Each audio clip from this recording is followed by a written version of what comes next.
this is Doxy Mom, and welcome back to my channel. If you haven't done so already, I greatly appreciate if you hit that little red subscribe button. You can ring the bell for notifications, and if you like this video, just give it a thumbs up. Well, Miss Valentine and I, we're here to bring you the news in 15 minutes or less. And guys, first I just wanted to say thank you to all my wonderful subscribers for your beautiful and kind comments about our new little colt, Gunny.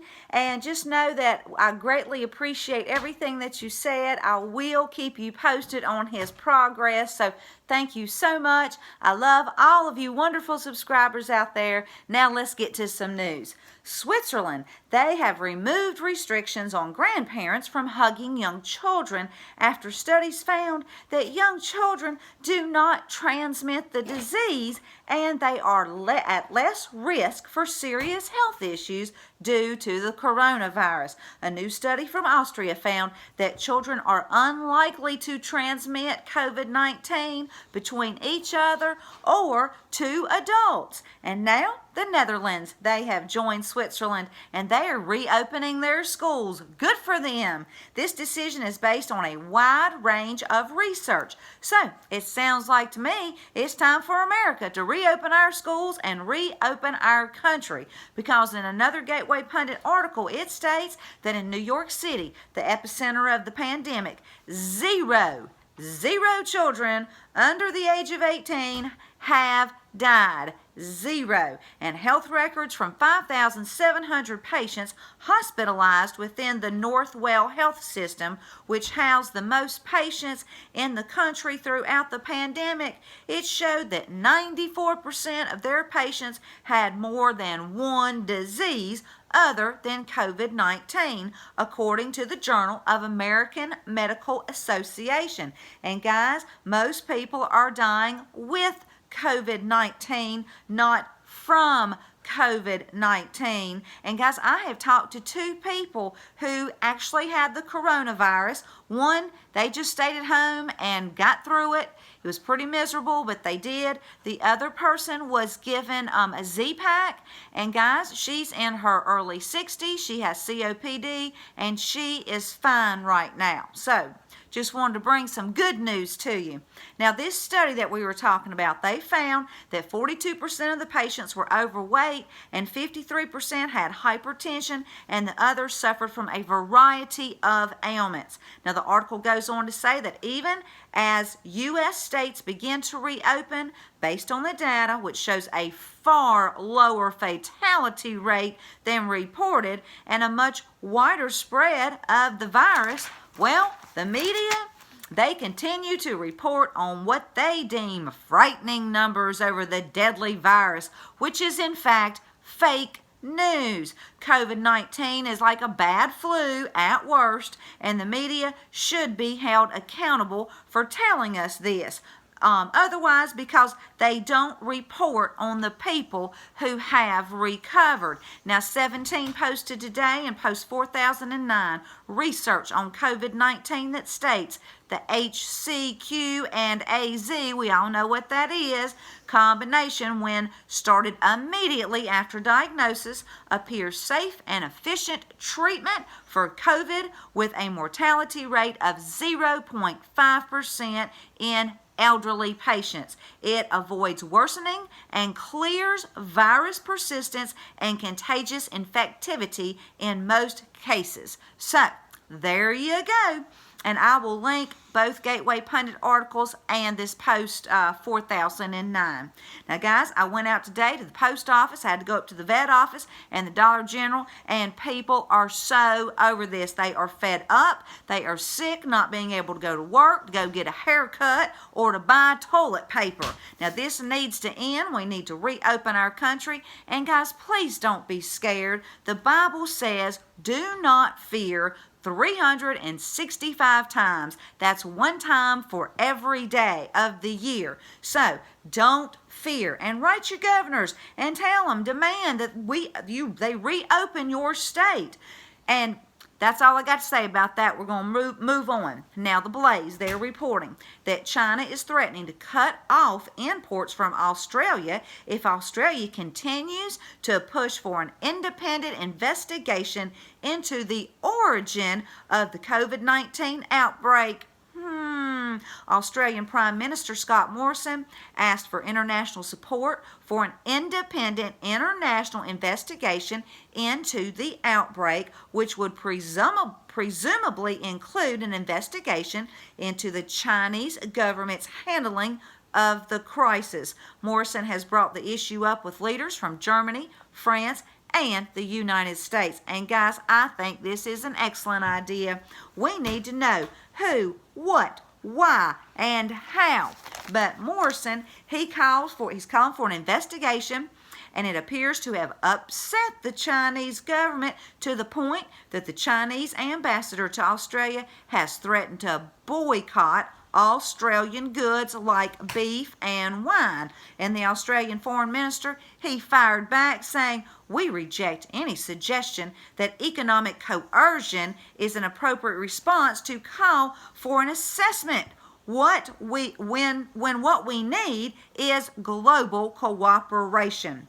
Now, the Australian Trade Minister believes it's entirely reasonable for there to be a genuine inquiry and investigation into the cause of the loss of thousands of people around the world, and said they won't be changing their public policy position on the face of such a serious public health matter in the face of any threats of coercion from any nations. And I say, good for you, Australia. Let's start demanding for an investigation into the origins of COVID-19. And I'm guessing many people will be surprised by the results. And I'll leave a link. Now, the Gateway Pundit, excuse me, they're also reporting that in March, Nevada's Democrat Governor Steve Sisolak, he issued an emergency order limiting access to the use of anti-malaria drug excuse me, HCQ for coronavirus patients. And he also prevented senior citizens from using chloroquine to ward off the disease. So, now Nevada doctors are suing the governors for the right to prescribe HCQ to their patients. And Joey Gilbert, he's one of the lawyers, he believes this is about money and about panic and about creating a whole swath of problems for America. The governor has no right to prevent doctors from treating patients with life-saving drugs. I totally agree, and I will leave a link. Now, the Washington Examiner, they're reporting that ex-spy Christopher Steele, he testified that he met with Democrat lawyers during the 2016 presidential election, and one provided him with the now debunked claims about Trump-Russia collusion as he compiled his dossier. Michael Sussman and Mark Ellis, two top lawyers for the Perkins Coie law firm, which represented the Clinton campaign and the DNC, they were the lawyers that Christopher Steele met with, and they played an even more significant role in the Trump-Russia investigation than previously known. Steele met with Mark Ellis, who was the general counsel for Clinton's campaign and had personally hired Fusion GPS in 2016 on Hillary's behalf. Fusion GPS co-founder Glenn Simpson hired Steele in 2016. Newly declassified footnotes shows that Obama's bureau was aware Steele's source network might have been compromised by Russian disinformation. Interviews that Michael Sussman and Mark Ellis gave to the House Intelligence Committee are among the dozens of witness transcripts that Adam Schiff has declined to make public. Obama's FBI told Steele in October 2016 it was looking into Page as well as George Papadopoulos, General Flynn, and Paul Manafort. Steele passed some of this to Fusion GPS, and Perkins Coie, it was paid $12 million between 2016 and 2017 for representing Clinton and the DNC. Fusion GPS was paid $50,000 a month from Perkins Coie, and Fusion GPS paid Christopher Steele roughly $168,000 for that full of lies, dirty dossier. These people need to go to prison, starting with James Comey, and I'll leave a link.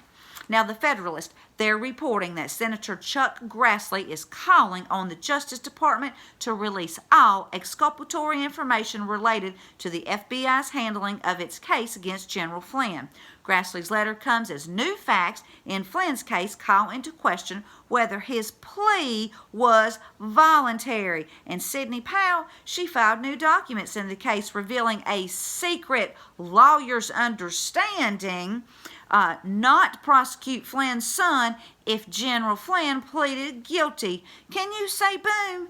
Now, in the case against Flynn is about to implode. As new details arise, the Judiciary Committee has a right and obligation to oversee the details of Flynn's case. And I'll link the article. And guys, this will show the American people just how dirty Comey, McCabe, Strzok, and all of them really are. And General Flynn will be exonerated of all charges. Devin Nunes, he tweeted this: "Clear now that General Flynn was set up by dirty cops at the highest level of our government." End tweet.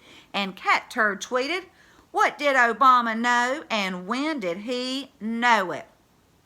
End tweet. Well, guys, I think we all know the answer to that question. And I'm going to leave you with Colossians chapter 3, verses 1 through 6 that say, "Since then you have been raised with Christ. Set your hearts on things above, where Christ is, seated at the right hand of God. Set your minds on things above, not earthly things. For you died, and your life is now hidden with Christ in God. When Christ, who is your life, appears, then you also will appear with him in glory.